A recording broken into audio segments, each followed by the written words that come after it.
Europe is in a bit of a difficult situation at the moment. We are in a geopolitical dilemma, especially with our supply of critical minerals. Most of our most sensitive industries relies on tens of billions of euros in critical mineral shipments every single year. And that is something that is so severe for our joint security that even the European Union already recognized that in 2020. 2020, they legislated the so-called Critical Mineral Act, which is meant to increase domestic production of critical minerals to over 10%. At the moment, we are standing at barely 5%. Which puts us at the very bottom worldwide. No one produces less critical minerals than the joint European continent. And that is, of course, very risky for our joint security.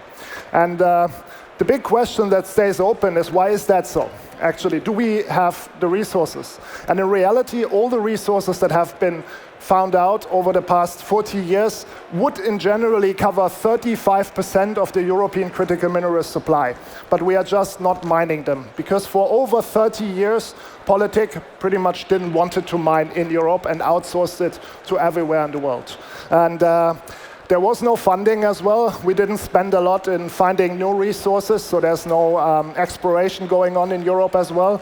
And we also have a very difficult geology. We have some of the highest concentrations of so-called hard rock, which makes mining and drilling very, very expensive. I will get to back later in a few seconds.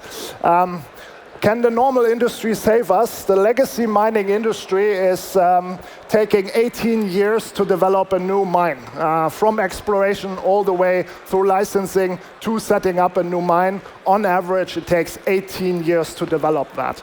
And that is mainly because the legacy mining industry is pretty much run like a hedge fund. It pretty much tries to reduce risk at every single stage of the process and only goes step by step by step to reduce the risk. And that is something that is perfectly fine for these big companies, and it makes sense, and I respect them. But with this geopolitical landscape that we are in, I think it's time for a new type of mining company.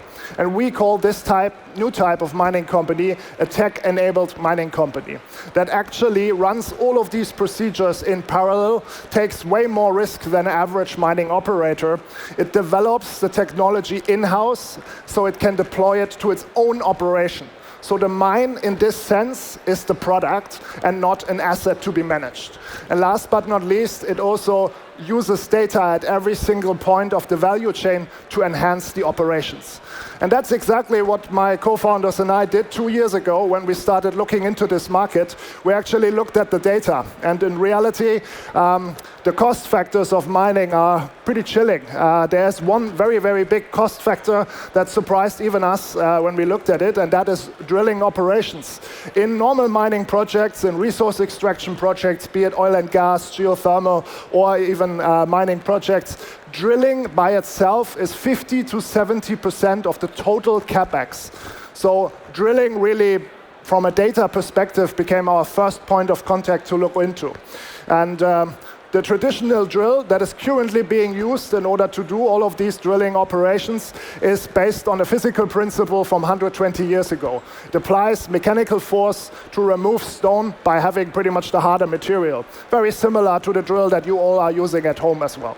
And on average, the speed is pretty good as well. It pretty much runs at 5 to 20 meters per hour through rock that pretty much needs to be drilled. It also gets deflected by whatever material it gets through, because it is in direct contact with the material. So it goes the path of least resistance. And because of that, you lose a lot of precision on the operation. And it needs to be changed out all the time. So the head in front of it, based on the wear and what material you are going through, needs to be taken out every kilometer or even much further.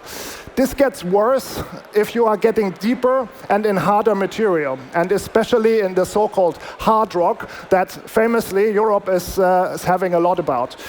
This pretty much means that drilling slows down to nearly 0.5 to 1 meters per hour.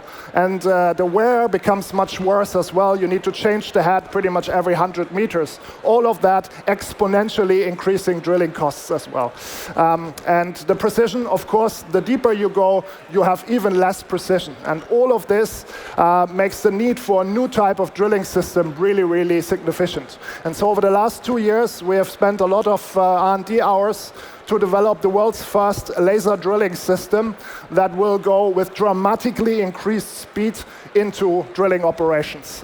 We have been able to test in the lab speeds of up to 50 to 100 times that of a mechanical drill in the worst conditions in hard rock as well. This laser-type drilling system has no wear, so it doesn't need to have a changed head, so the costs are not exploding exponentially, they increase linearly. And last but not least, the laser drilling system doesn't get deflected because it's not in direct contact with the material, so it is actually insanely precise, unlocking very new types of operations of resources that we haven't even thought about. And this system is now in development, and we hope that this will dramatically reduce costs of mining in Europe as well. I'm not alone with this project. I'm very proud to have two very accomplished co-founders who have worked on the rockets at ESA Aerospace and fusion reactors at Marvel Fusion before, and who helped me with the technical development and everything. We are backed by some of Europeans' most ambitious founders and some of the best regional companies that Europe has to be seen. And most importantly, we are soon going to mine in Europe in order to stabilize the critical mineral supply that we see in Europe at the moment. Thank you so much for your time and attention. All the best.